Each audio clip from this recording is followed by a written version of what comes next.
more powerful than any of us had ever had a sense of. And none of us moved into that house thinking, ooh, I wonder if it's haunted.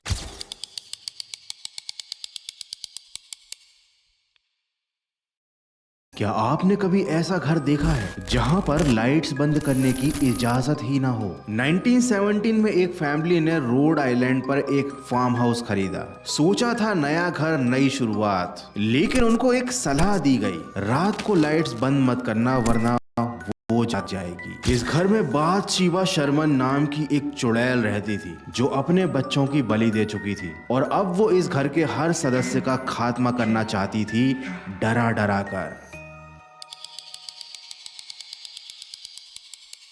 तो आज हम जानने वाले हैं उस सच्ची घटना का हर एक राज जिस पर बनी थी कॉन्जरिंग मूवी।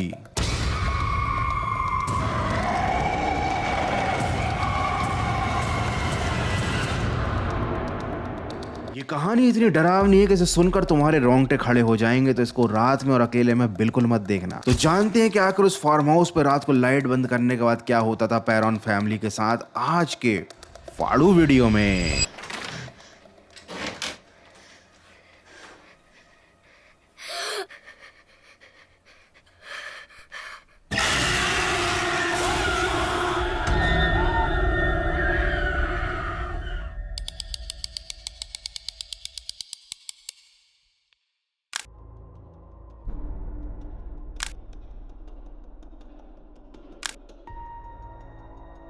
दिसंबर 1970 जब पैरन फैमिली ने रोड आइलैंड के पुराने अर्नोल्ड एस्टेट में कदम रखा तो इस एस्टेट के पुराने मालिक ने यह मकान उन्हें बेचते टाइम बस एक ही बात कही थी, for sake of your family leave the lights on at night. मतलब अगर अपने परिवार से प्यार करते हो तो रात में लाइट बंद मत करना। और ये मैं इसलिए ट्रांसलेट नहीं कर रहा हूँ क्योंकि तुम्हें इंग्लिश नहीं आती है, ये बस वीडियो की वाइब्स बनाने के लिए है। अब तुम्हारे दिमाग में ये सवाल आ रहा होगा कि अगर कोई ऐसी बात बोलेगा तो कोई क्यों इस तरीके का मकान खरीदेगा? वेल, इसके पीछे भी एक बहुत सॉलिड लॉजिक है जो मैं तुम्हें आगे बताऊंगा। लेकिन जिस पैरॉन परिवार ने इस मकान को खरीदा था उन्होंने इन सब बातों पर ध्यान नहीं दिया। उन्हें शुरुआत में सब कुछ नॉर्मल लगा, इवन वो ये भी समझ गए थे कि ये घर हॉन्टेड है, यहाँ पर कोई ना कोई तो है, लेकिन उन्होंने इन सब चीजों को ज्यादा माइंड ही नहीं किया। मतलब वो ऐसा बिहेव कर रहे थे ऐसा, हाँ ठीक है भूत है तो हम क्या कर सकते हैं, घूमने दो उनको साथ में इसी घर में। क्योंकि उस घर में जो आत्माएं थी ना वो उनके बच्चों से प्यार करती थी। पैरन फैमिली में 5 बेटियां थी, एंड्रिया, नैन्सी, क्रिस्टीन, सिंडी और अप्रैल। और यही 5 लड़कियां उन आत्माओं के लिए एक सेंटर ऑफ अट्रैक्शन बन चुकी थी। इस घर में एक आत्मा थी जिसका नाम था मिसेस अर्नोल्ड। मिसेस अर्नोल्ड की मौत भी इसी घर में हुई थी और मिसेस अर्नोल्ड का भूत उन बच्चियों से बड़ा प्यार करता था क्योंकि वो रात में उन्हें कंबल उड़ा देता था।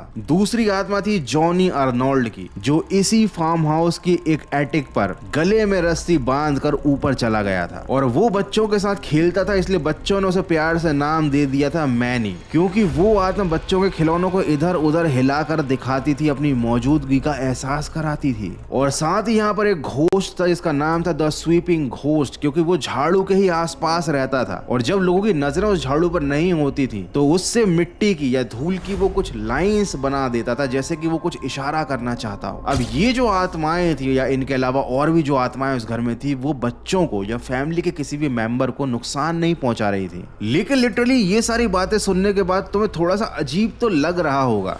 तुम्हें लग रहा होगा कि पैरन फैमिली को एक अवार्ड देना चाहिए ब्रेवरी का या कहें तो बेवकूफी का। लेकिन ये सारी आत्माएं, ये सारे भूत तो चुटर पुटर थे क्योंकि इस फैमिली को अंदाजा भी नहीं था कि उनका आने वाले समय में इस घर में मौजूद सबसे शक्तिशाली आत्मा से सामना होने वाला है।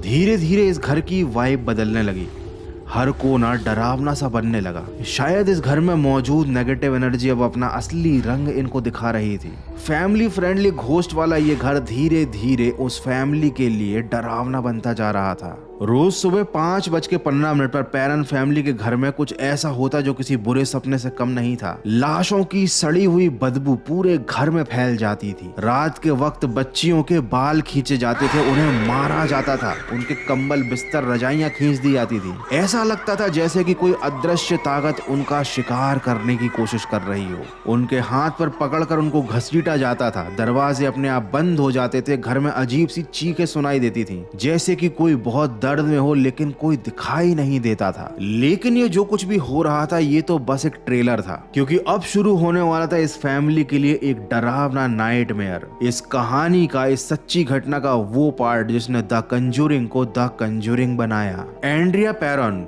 इस घर की सबसे बड़ी बेटी जो अब और भी ज्यादा बड़ी हो चुकी हैं, आज भी उस एंटिटी के बारे में बात करने से, उसकी डिटेल्स के बारे में बात करने से डरती हैं। उनका कहना था कि उस समय उस घर में एक बहुत बुरी आत्मा थी जिसकी नजर थी 5 मासूम बच्चियों पर। ये वो आत्मा थी जिसका नाम पूरी दुनिया अब जानती है, और उस चुड़ैल का, उस आत्मा का नाम था जो इनका जीना हराम करने वाली थी, बाथशीबा।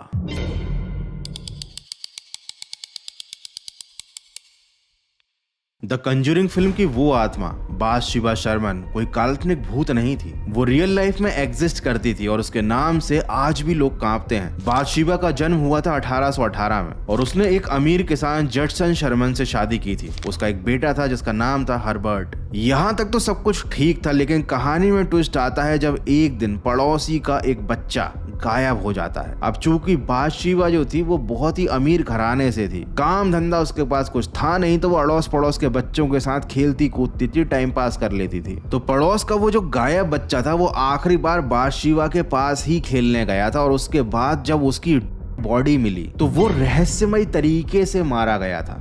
उसके सिर में किसी नुकीली बारीक चीज से छेद किया गया था, जैसे कि किसी ने उस खोपड़ी में सुई डाल दी हो। अब ये तो बड़ा दर्दनाक तरीका था और बड़ा ही अजीब सा तरीका था, वो भी 1818 में। तब मैं भी पैदा नहीं हुआ था, मतलब शायद से मेरे पेरेंट्स भी नहीं हुए होंगे। अब पूरे गांव वालों का शक उसी औरत पर था, तो सब मिलकर उसको कोर्ट ले गए, उसके ऊपर केस किया गया। लेकिन उस टाइम फॉरेंसिक डिपार्टमेंट था नहीं, विज्ञान इतना डेवलप था नहीं, तो बाथशीबा के खिलाफ कोई सबूत नहीं मिला। हो सकता है वो निर्दोष हो, शायद इसलिए कोई सबूत ना मिला हो। लेकिन निर्दोष साबित होने के बावजूद भी पूरे गांव वाले उस औरत से दुश्मनी रखने लगे, क्योंकि सब समझ चुके थे कि ये जो बच्चे के साथ कांड हुआ है ना, ये इसी ने किया है। जब उसका खुद का बेटा पैदा हुआ था हर्बर्ट, तो उनकी फैमिली में बड़ी खुशियां आ गई थी। लेकिन एक दिन उसके पति ने काम से आते टाइम खिड़की में से देखा तो बाथशीबा अपने बच्चे को चूल्हे के सामने रखकर उसकी बलि दे देती है। ये नजारा देख के तो पति की हालत खराब हो जाती है। वो समझ जाता है कि उसकी जो बीवी है ना वो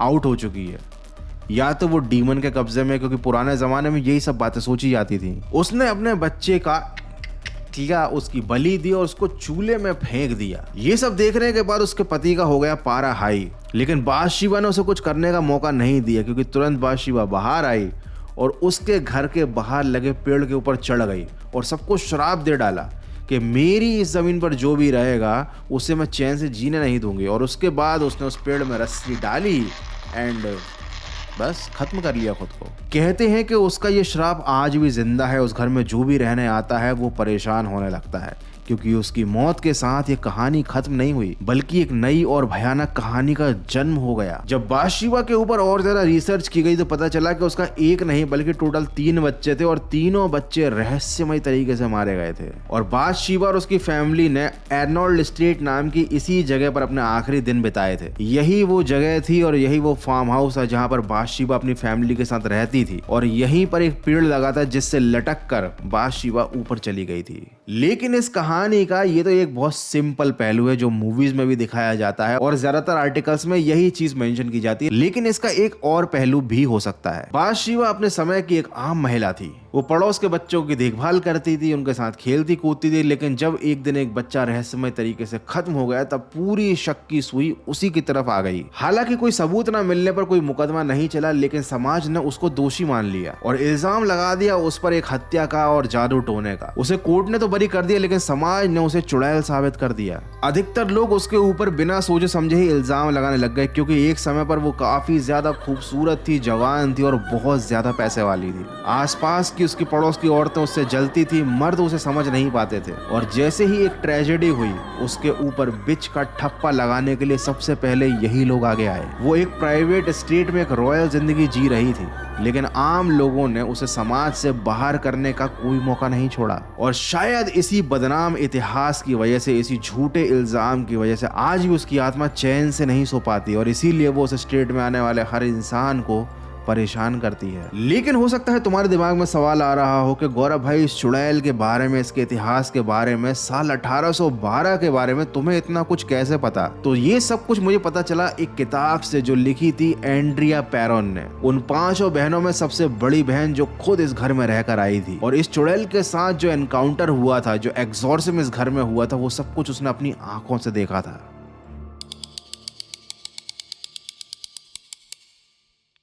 एंड्रिया ने अपनी जो किताब लिखी थी ना, उसका ज्यादातर हिस्सा इसी आत्मा को और उसके इतिहास को डेडिकेट किया गया था। इस किताब में एक पॉइंट लिखा था कि बाथशेबा को सबसे ज्यादा दर्द हुआ था उन झूठे इल्जामों से जो उसके ऊपर लगाए गए थे। वो अकेली थी, बदनाम थी और अंदर से टूट चुकी थी। साथ ही एंड्रिया ने एक चीज मेंशन की कि बाथशेबा की जो आत्मा थी वो उसकी मदर कैरोलिन से बहुत नफरत करती थी। बाथशेबा एंड्रिया की माँ को अपना कंपटीशन मानती थी। वो चाहती थी कि उस फार्म हाउस पर केवल एक ही औरत रहे, और वो थी बाथशेबा। और इसीलिए बाथशेबा कैरोलिन को बहुत ज्यादा परेशान करती थी और उसे रास्ते से हटाना चाहती थी। और जब इस फैमिली के साथ होने वाली पैरानॉर्मल घटनाएं हद से ज्यादा बढ़ गईं, तब एंट्री होती है उस सदी के सबसे महान पैरानॉर्मल इन्वेस्टिगेटर एड और लॉरेन वॉरेन की। लेकिन कहानी में आगे बढ़ने से पहले अभी भी तुम्हारे मन में एक सवाल होगा कि जब मकान बेचते टाइम ये कहा गया था कि इस जगह की लाइट बंद मत करना वरना वो जग जाएगी, तब भी पैरन फैमिली ने इतना बड़ा रिस्क क्यों लिया? क्योंकि उनको ये फार्म हाउस मिट्टी के दामों पे मिला था।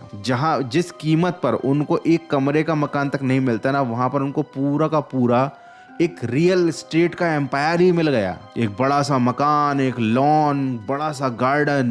तो भाई इतनी बढ़िया डील को कौन छोड़ना चाहेगा? और इसी डील का इनको खामियाजा भी भुगतना पड़ा। रात के टाइम कैरोलिन को वो आत्मा जलाने की कोशिश करती थी। उसके शरीर पर बर्न्स के निशान मिलते थे सुबह उठकर। रात में वो आत्मा, मतलब बाथशेबा की आत्मा, कैरोलिन को मारती थी ताकि सुबह जब वो उठती थी ना, तो उसके चेहरे पर पिटाई के दाग होते थे, घाव होते थे उसके चेहरे पर। जब एड और लॉरेन वॉरेन ने इस फार्म हाउस में अपना पहला कदम रखा, तो वो इस घर की एनर्जी को देखते ही समझ गए थे कि ये फैमिली किसी मामूली आत्मा से नहीं भिड़ रही। यहां पर तो बहुत सारी डार्क एनर्जी है।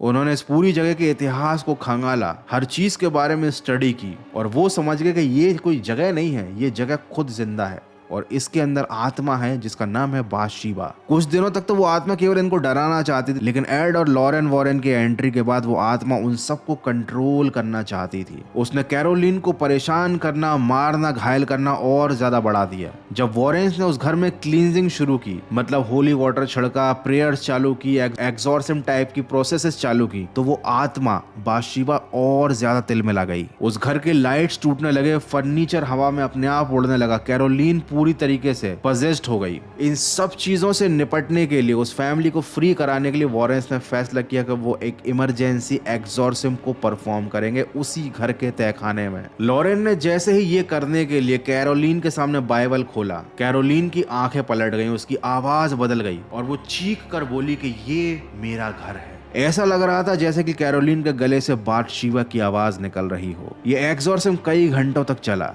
कैरोलिन शांत हो गई, ऐसा लगा कि बाथशेबा ने उसका शरीर छोड़ दिया है। लेकिन एंड्रिया ने अपनी बुक में बताया कि बाथशेबा ने ना उस घर को छोड़ा था, ना उसकी माँ को छोड़ा था। बस वो कुछ देर के लिए शांत हो गई थी, और शायद ये बात एड और लॉरेन वॉरेन को भी पता थी, क्योंकि इस पूरी घटना का, इस पूरे केस का उन्होंने बहुत खास तरह से अपनी बुक में जिक्र किया है। उनकी पैरानॉर्मल एक्टिविटी की फाइल का ये सबसे अनोखा केस था। हालांकि इस कहानी का आगे एक और पहलू सामने आता है। इस फैमिली ने जब इस घर को छोड़ दिया था, तो उसके बाद इस घर को खरीदा था नॉर्मा सटक्लिफ ने, और उन्होंने जब इस चीज के बारे में पढ़ा, इस पूरे एग्जॉर्सिज्म की प्रोसेस के बारे में उनको पता चला, उन्होंने इसकी हॉन्टेड हिस्ट्री के बारे में स्टडी की, तो फिर उन्होंने इस घर के इतिहास को और खंगाला, और उन्होंने एक चीज पाई कि इस घर के इतिहास से रिलेटेड सारी चीजों को मिसलीड किया गया है। बहुत सारी मौतें जो शहर के किसी और कोने में हुई थी, उन्हें इसी घर से जोड़ दिया गया, और करीब 2 से 3 साल इस घर में अकेले रहने के बावजूद भी उन्होंने इस बात का दावा किया कि उन्हें एक भी आत्मा ने परेशान नहीं किया। क्या वो सारी आत्माएं एग्जॉर्सिज्म की वजह से, एड और लॉरेन के द्वारा की गई क्लींजिंग प्रोसेस की वजह से उस घर को छोड़ गई थी? या जो पैरोन फैमिली के साथ घटनाएं हुई थी, उसमें इस घर का नहीं बल्कि उस फैमिली का ही हाथ था। एनीवे जब ये फिल्म रिलीज हुई तब जाकर लोगों को इस घर के बारे में और इस घर में हुई घटनाओं के बारे में पता चला। और आखिर में असली सच क्या है, इस बात की सच्चाई तो कोई नहीं जानता। लोग जो फिल्मों में दिखाया जाता है उसी पर विश्वास करते हैं। लेकिन एड और लॉरेंस ने जो अपनी फाइल्स में इन सारी घटनाओं का जिक्र किया था, पैरन फैमिली के साथ हुए पैरानॉर्मल एक्सपीरियंस को उन्होंने बताया था, वो भी झूठ नहीं था, क्योंकि उनके पास उनकी इन्वेस्टिगेशन की एक एक स्टेप का सबूत था। तो आखिर ऐसा क्यों हुआ कि नॉर्मा को उस घर में कोई भी पैरानॉर्मल एक्सपीरियंस फील ही नहीं हुआ? और आपको क्या लगता है, बाथशेबा सच में एक बुरी औरत थी या फिर इस समाज के लोगों ने मिलकर उसे एक गलत इल्जाम में फंसाया था? एनीवे इन सभी सवालों के जवाब आपको मालूम हो या ना